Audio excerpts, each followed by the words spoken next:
एकछिन है स्वामीजी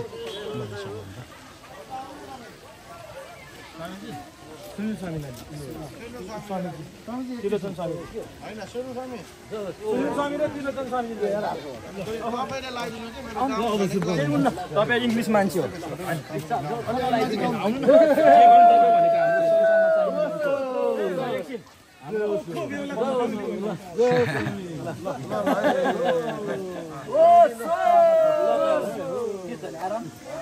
अलि नजिक टाउकै नट लाग्छ यहाँ राख्दाखेरि तपाईँ किन यस्तो अहङ्कारी भनेको धेरै माला लगाएर टाउकै नजुन्छ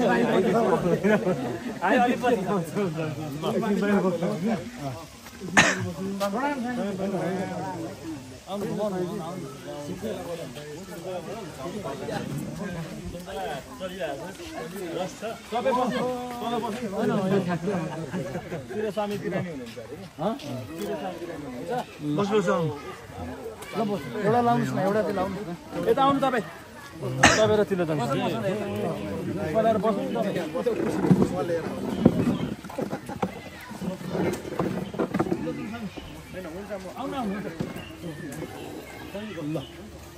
ल स्वामीजीको आगमनमा है तपाईँको त्यो उतै क्यामेरा है क्या उतैको हो नछोड्ने भयो कति वर्ष भयो जुग भइसक्यो नि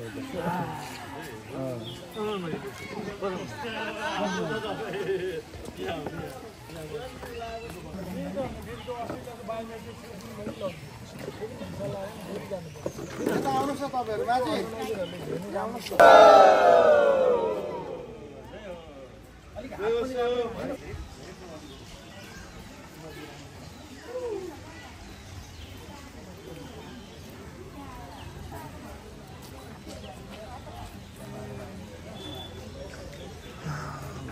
स्वामीजीको आज आगमन ओसो महापरिनिर्वाण धान केन्द्रमा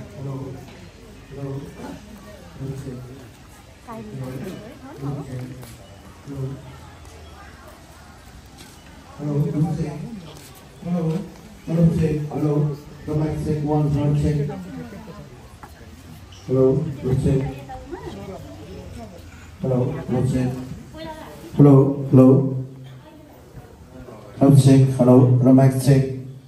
Hello, check. Hello, check. Hello, check. त्यो मैले म त्यही राख्दिएँ क्या Hello, check. लाइटर कोसँग छ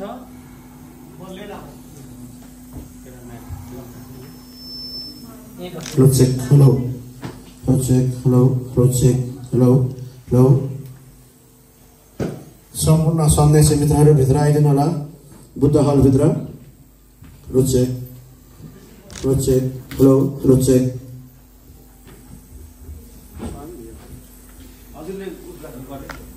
हेलो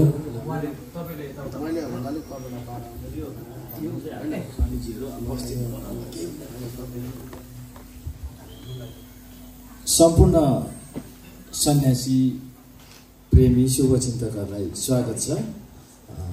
अबको हाम्रो सत्सङ्ग कार्यक्रम औपचारिक रूपमा सुरु हुन गइरहेको छ। हजुरहरूले मोबाइल स्विच अफ राखिदिनु होला।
अगाडिबाट स्कुलको मिस आउनु भएछ।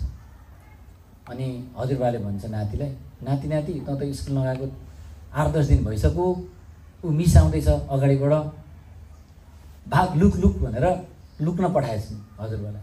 नातिले हजुरबाको आँखा हेरेर, हजुरबा तपाईँ चाहिँ लुक्न जानुहोस् न, म किन लुक्न जानु भनेको, म त हजुरबा बित्नु भएको छ भनेर 13 दिन बिदामा छु भन्थ्यो।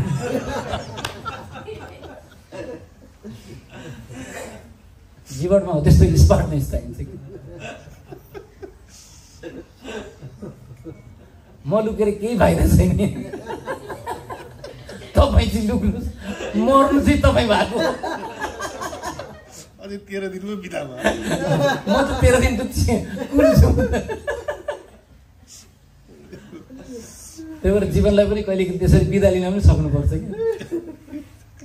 अस्ति कसले भन्दै थियो, ए सुप्रिम कोर्टको जज आउनुभएको थियो, अनि एउटा जजको चाहिँ त्यो शाखा अधिकृत रे क्या, त्यो मान्छे जुन जिल्लामा गए पनि हजुरबा र हजुरआमा चाहिँ मारेरै बिदा लिने रे क्या।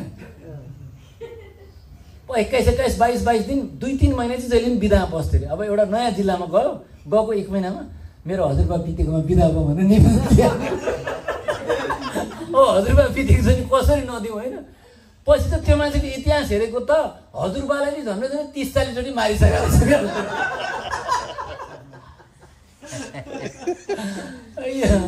त्यस्तो पनि हुन्छ मान्छेहरू, आनन्दको बेला। त्यही भएर जीवन त एउटा हिलारियस आफैमा हो। अब अहिले यति गरेर हाम्रो के छ, दीक्षा कार्यक्रम छ, 2 जनाले माला लिने आउनु भएको छ। कता हुनुहुन्छ, भोपालसँग कता हो?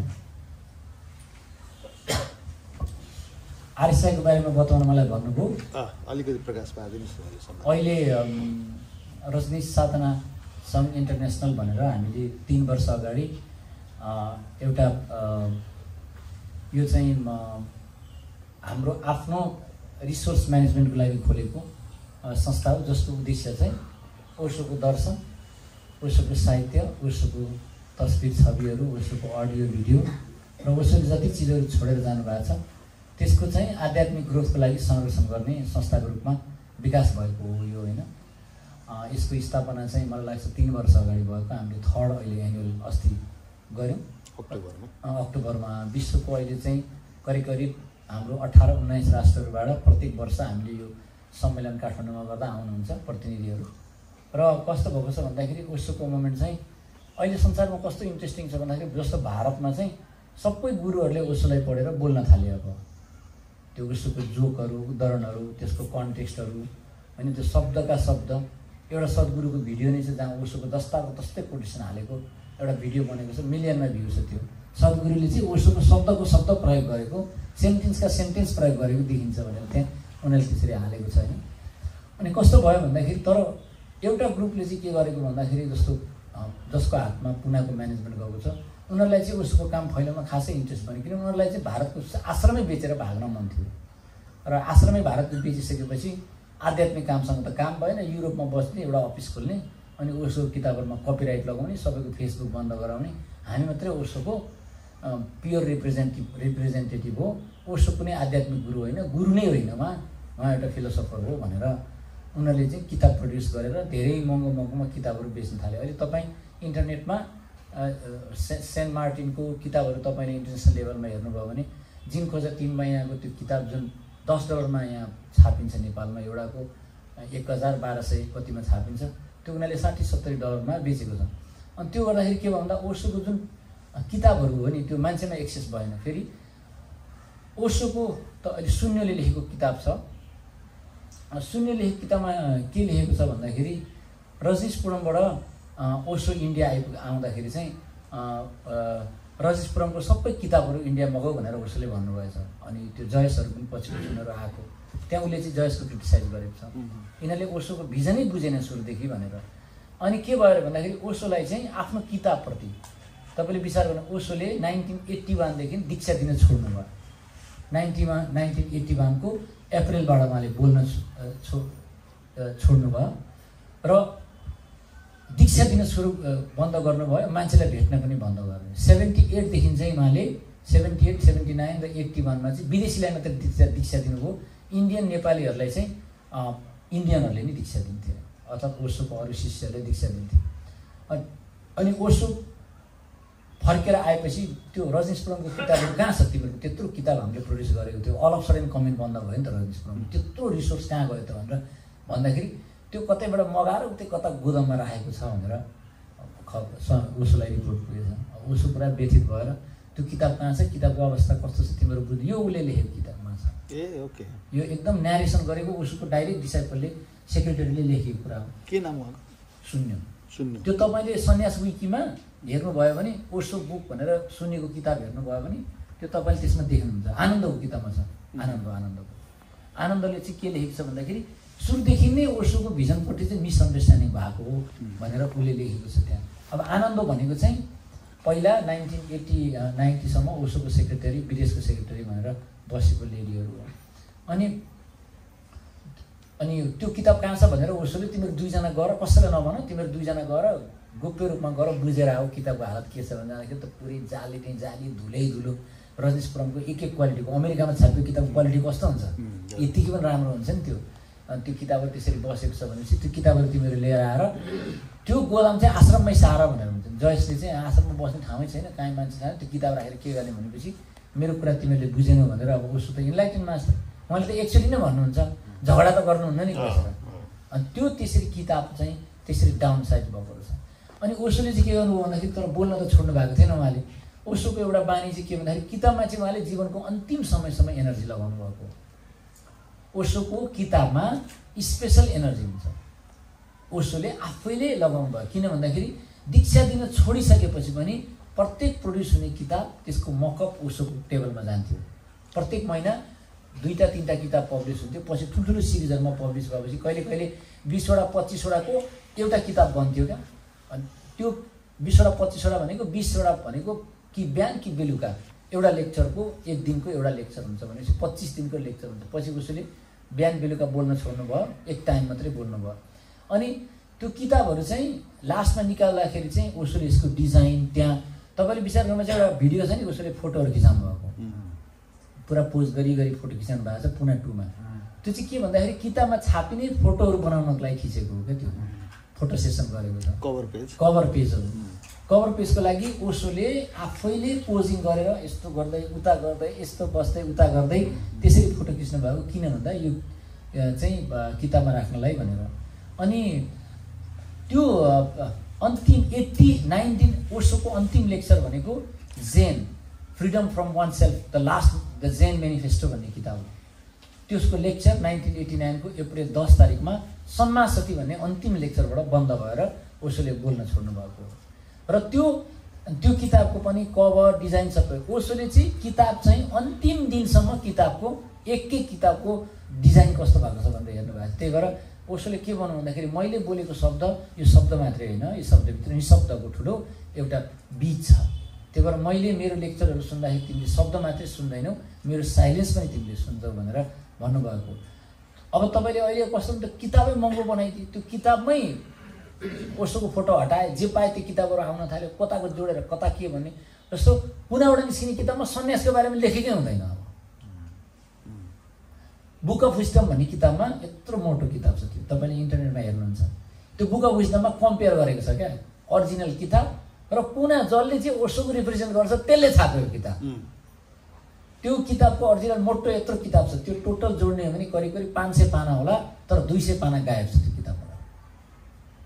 सन्यासको, दीक्षाको, गुरु शिष्यको बारेमा बोलेको सबै कुराहरू बन्द छ।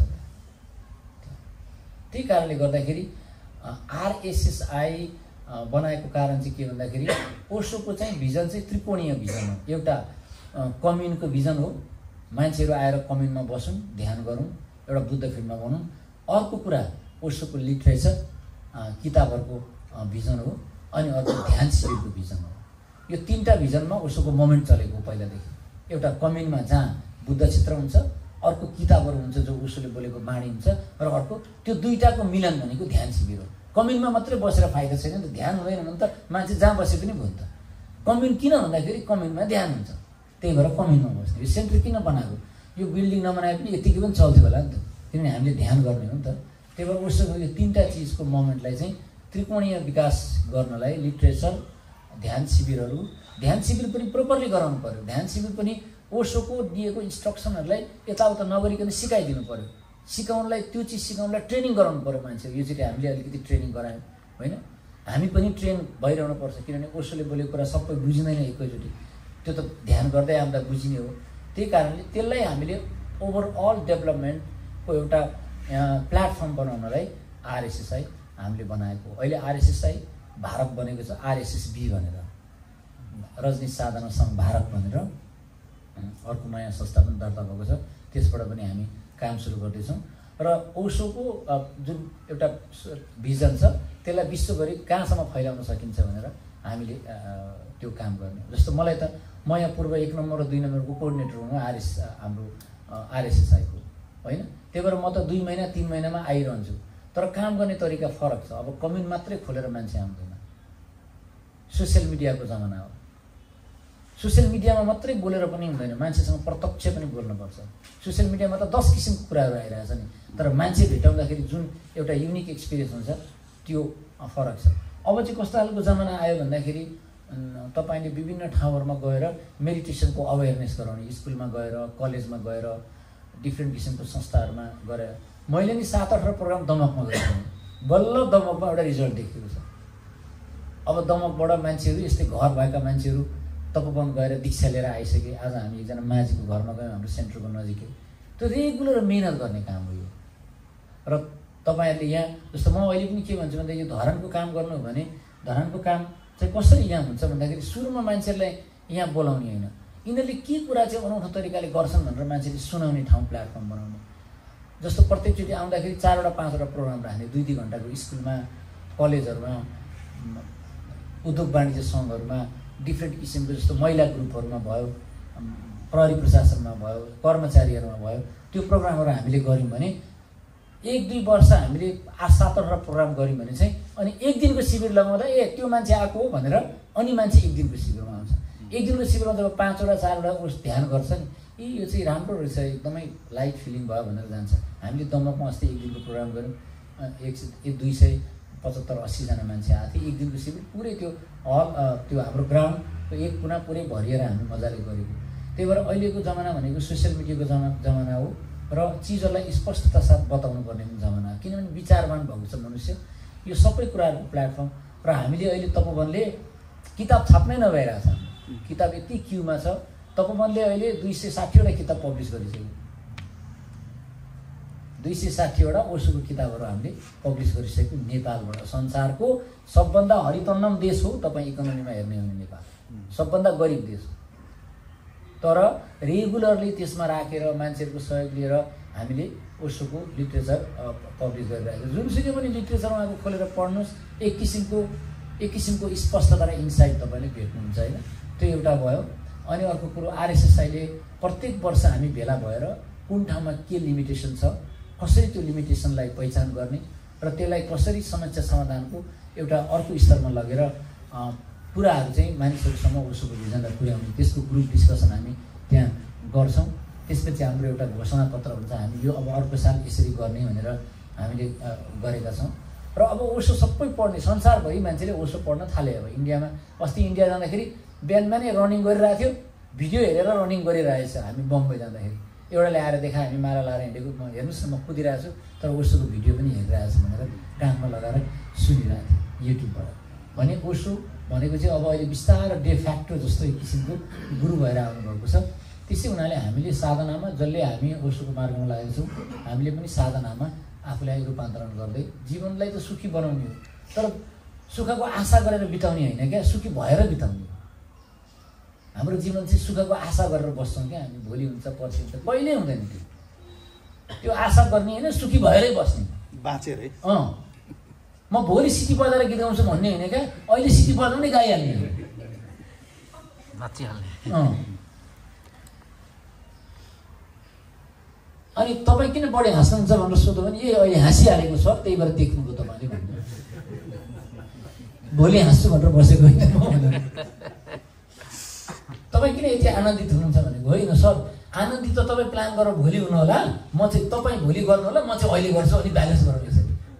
तपाईँ चाहिँ भोलि गर्दै जानु, म चाहिँ अहिले गर्दै जान्छु। त्यही भएर कल्पना गरेर बाँच्ने क्या भोलिसको पैसा हुँदैन, व्यवहार हुँदैन, करियर बनाउनुपर्छ, के गर्नुपर्छ त्यो त छँदैछ, त्यो हामी छोड्दैनौँ नि त। तर त्यसमा पनि त सुखी हुने उपाय त सिक्नु पऱ्यो नि। भोलि करियर बनाएर पैसा कमाएपछि पनि त्यही 12 बज्यो भने त के फाइदा हुन्छ होइन। त्यही भएर जीवनलाई प्रत्येक क्षणमा सुखी भएरै बाँच्ने हो। यति भन्दै यो आरएसआईको अब अरू धेरै छ, हाम्रो आरएसआईको साइट पनि छ। अर्को कुरा एउटा जोड्नु मन लागिहाल्यो, अरज स्वामी आउनुभएकोमा होइन, यो अरज स्वामी आउनुभएकोमा चाहिँ मलाई एउटा क्युरियोसिटी पनि अनि एउटा कुरा जान्नु पनि इच्छा लाग्यो। मेरो विचारमा यो 20 वर्षभन्दा बढी नै भयो होला धरान कम्युन खोल्ने भनेर, यहाँ जग्गा सग्गा पनि लिएको छ भनेर मैले युकेमै सुनेको थिएँ होइन। र आज 20औं वर्षदेखि त्यो पेन्डिङ छ। यो कहाँ अड्कियो, के छ यो, र यसलाई कसरी हामीले चाहिँ धरानको सम्पूर्ण सन्यासी दाजुभाइ दिदीबहिनीहरूले चाहिँ यसलाई कसरी हामी एक्टिभ बनाएर धरान पनि एउटा घुम्नलाई मात्र होइन, अर्को साम्पाङको पार्क हेर्नलाई मात्र होइन कि यहाँ पनि हाम्रो एउटा ओसो कम्युन छ र यहाँ जानुपर्छ भन्ने संसारभरिकोलाई म्यासेज जाऊ भन्ने चाहन्छु होइन। त्यसमा चाहिँ अब यसमा अलिकति स्वामीजी आउनुभएकोमा यसलाई अलिकति प्रकाश पारिदिनुहोस् न। Thank you. अब यो चाहिँ मैले प्रकाश पार्ने भन्दा पनि यहाँ विष्णु स्वामी हुनुहुन्छ, उहाँले केही बताउनु होला। यसको के हो होइन, उहाँहरू स्टेक होल्डर हो, रिसोर्स र सबै चिजहरू पनि उहाँहरूले बुझ्नु भएको छ, सुरुदेखि इन्भल्भ हुनुभएको। मैले त कुराहरू उहाँबाट पनि सुनेर अलिकति बुझेको, तपाईँलाई यहाँ आमन्त्रण गर्छु। यो कहाँ अड्कियो कि यसलाई चाहिँ अड्काउनु भएन। अब यो के छ, यसको लिमिटेसन कहाँ छ, के भएर यो चिजहरू भएको छ। सबैलाई नमस्कार। अब यो धर्मको कुरो उठिसकेपछि मैले बताउनै पर्यो होइन। यो धेरैको मनमा जिज्ञासा पनि छ। अब यो पहिला त यसलाई तल जग बनाउने भनेर पहिला यहीँकैबाट सुरु गरेको थियो हामीले। त्यसपछि गएर पछि अब यहाँ मात्र हुँदैन, त्योभन्दा माथि पनि जानुपर्छ भन्ने कुरा उठ्यो र त्यही सम्बन्ध त्यही विषयलाई गर्दै गर्दै हामीले सबैजना मिलेर जग्गा पनि लियौँ सबैजना मिलेर होइन। कति छ स्वामीजी त्यो जग्गा? त्यो जग्गा 1 बिघा 15 कठा हो टोटलमा। अब त्यसपछि को त्यो उसमा आश्रममा भोलि बस्ने अघि जुन कम्युनको नीति भन्नुभयो नि स्वामीजीले, कम्युनको नीति नै गर्ने भनेर जति बेला पोखरा लुम्बिनी पनि गर्ने भनेर त्यति बेलैको त धरानको कुरा पनि त्यतिखेरै उठेको हो। अब त्यति बेला उठ्ने हुँदाखेरि अब जहाँ पनि अर्थको कुरा आउँछ त्यति बेला है, अर्थको कुरा आएर जसो त्यसो हामीले जग्गा लिइसकेपछि अब त्यो बनाउनलाई के गर्ने भन्दाखेरि यताकोबाट धरानतिर हो न पूर्वको सन्यासीहरूबाट त्यति एक्टिभ त्यतिखेर देखिएन। कम्युन बनाउनु जग्गा त दुःख जे लियौँ हामीले र 10-12 जना त काठमाडौँकै सन्यासीहरूले नै मात्रै लिनुभएको छ, त्यो तपोवनमा जुन इन्भल्भ हुनुहुन्छ है। यताको लिने भनेको 4-5-7 जनाभन्दा त बढी हुनुहुन्न। त्यति बेला त्यो कारणले रोकियो। अनि अब यता गर्दै जाउँ भनेर धेरैपल्ट कुरा पनि उठ्यो, एक्टिभ पनि भयो, गर्न पनि खोज्यो, आर्थिकै कारणले गर्दा रोक्यो त्यति बेला। अनि फेरि बिचमा हामीले के गर्यो भनेदेखि अब के गर्ने भन्दाखेरि सुरु गरौँ न त भनेर हामीले एउटा कोसिस गऱ्यौँ। गर्दाखेरि अब यो बिचमा यो अहिले हर्का साम्पाङ बिचमा आउनुभयो मेयर साहब है। मेयर साहब आएपछि अहिले त्यहाँ रोका नै भयो भन्ने कुरा आयो। अब त्यहाँ बस्नेको के गर्ने एक्टिभ भयो, त्यहाँ संस्थाको जिम्मेवारी कसले पैसा उठाउने कोसँग गर्ने भनेर विभिन्न कारणले गर्दाखेरि त्यहाँ एक्टिभ कोही मान्छे नभएपछि यो यिनै कारणले रोकियो। बिचमा हामीले फेरि अनिल स्वामी, म, सुरज स्वामी 3 जनाको सहित एउटा खाता पनि खोल्यौँ हिमालय ब्याङ्कमा। अहिले मैले जानकारी गराउँछु। हिमालय ब्याङ्कमा हामीले के गर्यो, अब जसले जग्गा लिनुभएको छ उहाँहरूबाट पैसा उठाउने, तपाईँले अब सबैजना घर बनाउनुपर्छ, तपाईँले कलेक्सन गर्नु पऱ्यो भनेपछि त्यसमा हामी फेरि को नाममा जग्गा पास भएको छ त्यो व्यक्तिहरू एक्टिभ भएर हिमालय ब्याङ्कमा खाता खोलेर केही पैसा हामीले त्यहाँ जम्मा पनि गऱ्यौँ र 2-3 पल्ट त्यहाँ फडानी पनि गऱ्यौँ। तारबार लायौँ, घेरबार गऱ्यौँ, जग्गा त्यो बाटो त्यतिखेर बाटो पनि अलिक गाह्रो भएकोले गर्दा पछि बाटो गइसकेपछि हामीले तारबार पनि लगायौँ। 2-3 पल्ट काम चाहिँ गरियो। अब गर्ने भन्ने सिलसिलामा त्यसै पैसा पनि त्यति गरियो, एक्टिभ मेम्बरै नभएर त अड्किएको हो वास्तविक कुरा भन्दाखेरि। स्वामीजीलाई मेरो फेरि एउटा प्रश्न है यसमा, 1 बिघा 14 कठा भन्नुभयो, 15 कठा, कतिजना सन्यासीहरूको नाउँमा छ यो टोटल? त्यो पहिला अहिले 3 जना, सुरुमा 3 जनाको, त्यसपछि गएर मैले नाम लिस्ट पनि ल्याएको छु। प्लिज एकपल्ट वाचन गरिदिनु भयो भने हामीलाई पनि सजिलो हुन्थ्यो।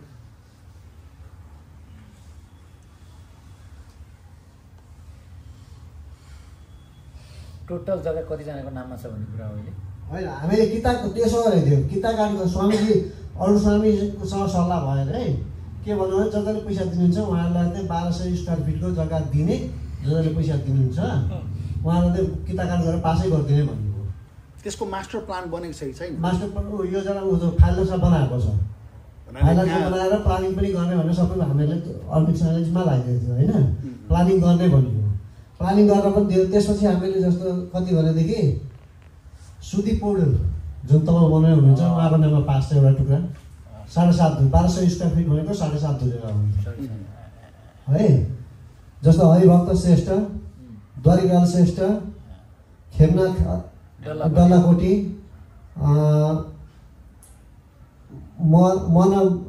मखमली मिश्र, नवीन दाहाल, लोकेन्द्र राज केसी, अनिल कुमार नेपाल, सञ्जय कुमार दास, खगेन्द्र प्रसाद आचार्य, रेणु थापा, रोशन केसी, विजय लक्ष्मी मानन्दर, दिपा शेर्पा, सुरेश अनु। अब यसमा अझै 2 जनाको नाममा पास हुन बाँकी छ। यो चाहिँ के भने रोकिएको कारणले गर्दा, किताकाट रोकिएको कारणले गर्दाखेरि जस्तो हाम्रो नील कुमारी ढकाल भनेको यिनीहरू हाम्रो निरुमा र हाम्रो शङ्कर स्वामी सुनिता, उसको 2 जनाको नाममा जग्गा पास हुँदा बाँकी छ। त्यो यतिजनाले चाहिँ उहाँले पैसा दिएर त के गर्नु हुँदैन, यो पास काम हो सन्यासीहरूलाई। जुन सन्यासी दानको लागि दिएको कुरा चाहिँ के हो? त्यो मान्छेहरूले पैसा दिएर 16 कठा त्यो दानबाट दिएको छ। अझै 1-2 जना त यहाँ पनि होला नि होइन, अरू त मलाई सम्पर्क गर्न आइरहन्छन् भेट्नलाई, काम हुन्छ हुँदैन। हामीले त दान भनेको चाहिँ के, त्यो जग्गा किन्दाखेरि दिएको पैसा हो उनीहरूले? त्यो जग्गाको लागि दिए हो कि त्यस्तो पनि छ। अब त्यति बेला के थियो भन्दाखेरि पैसा सबैसँग जहाँ जसरी आयो होइन, जग्गावालालाई पैसा दिएर त्यसमा सबैले अब पैसा नहुँदा जसले जे भेट्यो, जसले जति सकेको त्यति पैसा लिँदै हामी त जग्गा पास गरेको। त्यही भएर त्यसलाई पनि दानै भने होला, त्यो दानको पैसा भने त्यो होइन। त्यो 16 कठा चाहिँ अलग्गै, जस्तै व्यक्तिहरूले चाहिँ 7.5 धुर उनीहरूले लिन्छन् होइन, त्यो बाबत उहाँहरूले पैसा दिएको छ 1,50,000। त्यस्तो दिने खालको दिएको मान्ने त्यस्तो हामीलाई त केही पनि थाहा छैन त्यो कुराहरू। अब यस्तो छ होइन, कम्युनिकेसन कसरी जानु पर्यो भने कसैले 10,000 20,000 कसैले त यो किन लाइफ मेम्बरको भनेर यहाँ पैसा उठाउने गरेको थियो होइन, लाइफ मेम्बरको पैसा। अनि कतिपय यो जग्गाको पैसा, उहाँको जग्गाको पैसा पनि यो आश्रममा के गरियो भने कन्भर्ट गरियो थियो क्या। जस्तो यो ध्यान उयो बनाउँदाखेरि सब्जी आउँदाखेरिको जुन खर्चहरू गर्दाखेरि इन टोटल पैसा ती माथि जुन जग्गाले दिएको पैसाहरू थियो त्यो पैसाहरू ल्याएर यहाँ खर्च गरिएको थियो। त्यो 2टा जुन हल बनाउँदाखेरि भनेपछि त्यो त्यहाँकै लागि जग्गाको मात्रै नबनेर पनि अरू ठाउँमा पनि त्यो पैसा खर्च भएको देखिन्छ। हजुर त्यो त ठिक छ होइन, मैले चाहिँ भन्नु खोजेको होइन भूपाल स्वामी अलिक अगाडि आएर बोल्नुहोस् त माइक लिएर, उहाँले अलिकति यो कुरामा क्लियर भएको राम्रो हुन्छ प्लिज। जस्तै अब ठिक छ, यहाँनिर चाहिँ सबैको आस्था छ कि ओशो परिवार, ओशो सन्यासीले चाहिँ ओशोको जुन देशना छ त्यसको काम अगाडि बढोस् भनेर नै सपोर्ट गरेका छन्। अब त्यो दिनमा तपोवन नभएको भए यो बाटो पनि खुल्दैन थियो, यो पुल पनि तपोवन जुन अरुण स्वामीजीको प्रोजेक्टले बनाइदिनु भयो, फुस्टेदेखि यहाँसम्म बाटो पनि बनाइदिनु भयो, कटेजहरू बनाइदिनु भयो। यहाँको लोकल साथीहरूले पनि सन्यासीहरूले पनि यताउता बारबेर गर्न होइन, मान्छेहरू नहुँदाखेरि संरक्षण गर्ने काम पनि गरिदियो। उहाँहरू पनि पोजिटिभ नै छन्, सबैजना पोजिटिभ छन्। अब यहाँ के चाहिँ आयो भने जिम्मेवारी होइन, एउटा जिम्मेवारी जुन छ त्यसलाई चाहिँ एउटा जिम्मेवारी लिने जुन छ कमिटी, त्यो चाहिँ अब जस्तो तपोवन त एउटा सफल राष्ट्रिय रूपमा अन्तर्राष्ट्रिय रूपमा चाहिँ सफल कम्युन हो नि त। तपोवनबाट नै काम भइरहेका छन् हरेक कुराहरू भने। अब यो जुन माथिको काम छ त्यसको पनि एउटा राम्रो, बरु यस्तो दिन जति ढिलो भयो र आउने दिनमा चाहिँ राम्रो कोअर्डिनेट गरेर जस्तै भोलिको दिनमा चाहिँ पैसा मात्र लगाइदिएको छ, उसले ध्यान गरेको छैन, ऊ सङ्घमा पनि आएको छैन भनेर अब उनीहरू नै भोलि गएर त्यहाँ निर्णायक भइदियो भने त ओसोको पनि त्यहाँनिर अस्तित्व त रहँदैन, तपोवनको पनि अस्तित्व रहँदैन, धराना सङ्घको पनि अस्तित्व रहँदैन। त्यो तपोवनबाट नै सबै काम भइरहेको थियो। होस् हामी पनि आफ्नो तर्फबाट आर्थिक सहयोग दिन नसके पनि जीवनदानै गरौँला, किनभने ओसोको लागि नै सबैजना लागि परेका छन्। अब यस्तो राम्रो अग्रजहरू भइदिनु पर्यो कि यो अन्तिम भयो, अन्तिममा भएको काम चाहिँ बरु अनुभव समेटिएर आउने दिनहरूमा यो बाधा अर्चन आउँछ, यसलाई हामी यसरी फेस गरेर लैजाउँ, त्रुटि नहोस् भनेर समेट्नु पर्यो।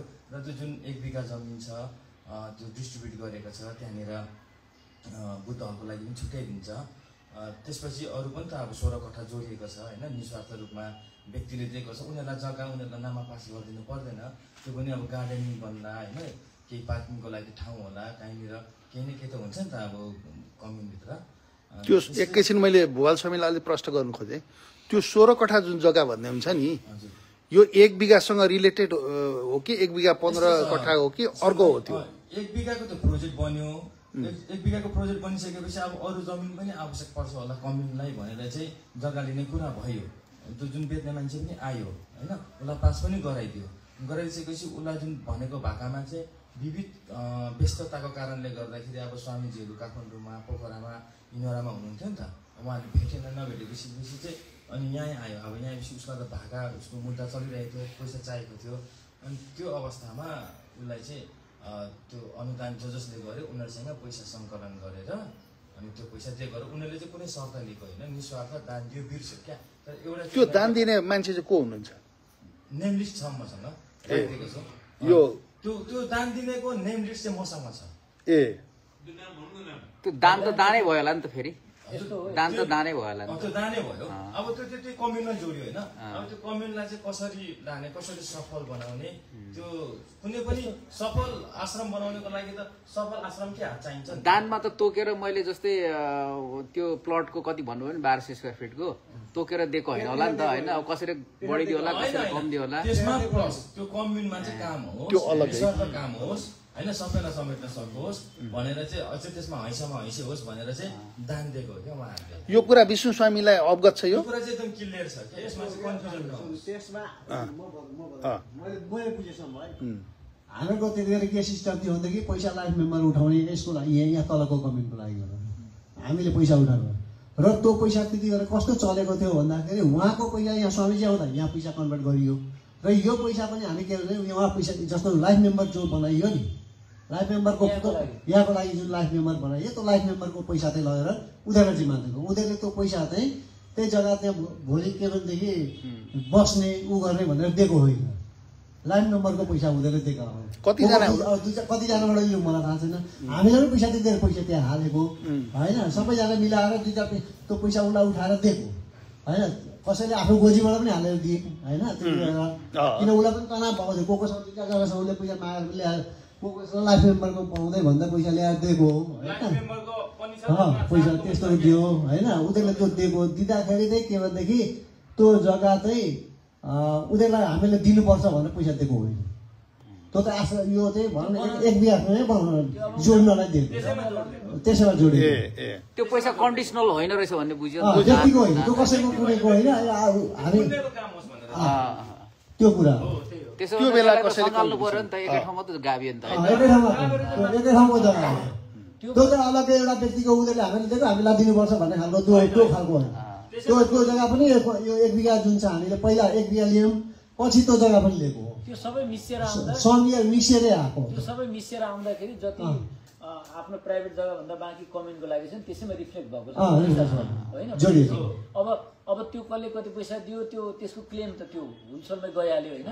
अब बाँकी रहेको जति फ्री जग्गा छ नि त्यो चाहिँ अब यहाँको बनाउने यो नगरपालिकाले अहिले जुन बनाउन दिँदैन भनेर रोकेको छ नि, त्यो खुल्ला भएका दिन त्यो प्रोपर्टी फ्री भएर होइन, त्यसपछि अब केही काम सुरु हुन्छ। अहिले चाहिँ मैले अनिल दिलाई नि सोधेको थिएँ यो कुरा, उहाँले के भन्नु स्वामी हामीले बुझ्दाखेरि वडामा यो बन्द भएकोले गर्दाखेरि अब काम नहुने भयो, अहिले चाहिँ यो स्टप छ, जुन दिन खुल्छ त्यस दिन फेरि अब अहिले खुलेर पनि के गर्नु त्यहाँ मान्छे गर्नु तपाईँले किन आउनुभएको यहाँले केही गर्न मिल्दैन भनिदिइहाल्छन् अहिले किन नजिकै चाहिँ होइन त्यसको लागि हामी बिचमा 2-3 पल्ट थडानी पनि गरेन गर्नलाई प्रयास नगर्ने खोजेको होइन 2-3 पल्ट थडानी गरेर तारबार गएर पोलसोल गरेर त्यो पनि गरियो अहिले लाल पूर्जा पाउने चाहिँ को हुनुहुन्छ मैले अघि नाम लिस्ट उहाँहरू सबैले पाइसक्नु दुईजना बाहेक भन्नु बाहेक अरू सबैले लाल पूर्जा पाइसक्नु भएको छ यसको के अब पहिला सुरुमा बनाउने ध्येय भएन मिलेन अहिले मिलेर गरौँ भन्ने बेला अब कानुनले दिएन अब यसमा यो कम्युनको जुन हुन्छ नि अब जसले लाल पूर्जा पाइसक्नु भयो त पाइसक्नु भयो होइन तर एउटा जुन मास्टर प्लान छ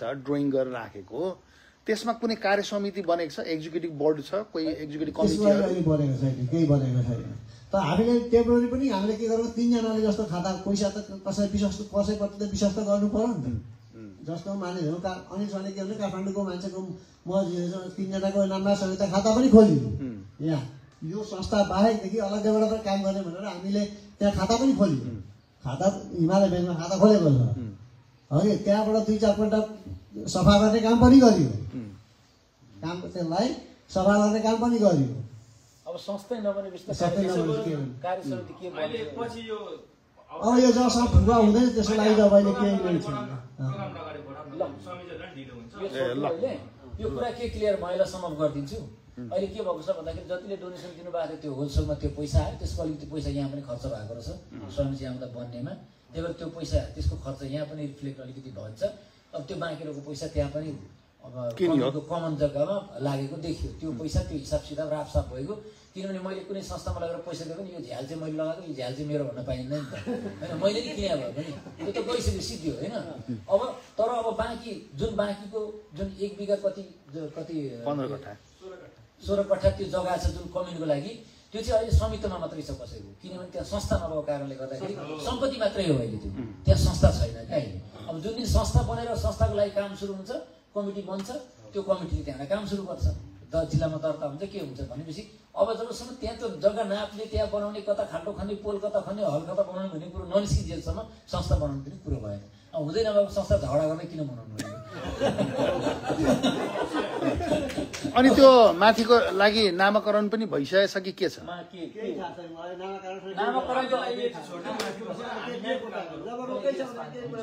ए ल जय ल थ्याङ्क यू भेरी मच सबैजनालाई है यो मैले अलिकति यसलाई क्याप्चर पनि गरेँ ऐतिहासिक कुराहरू है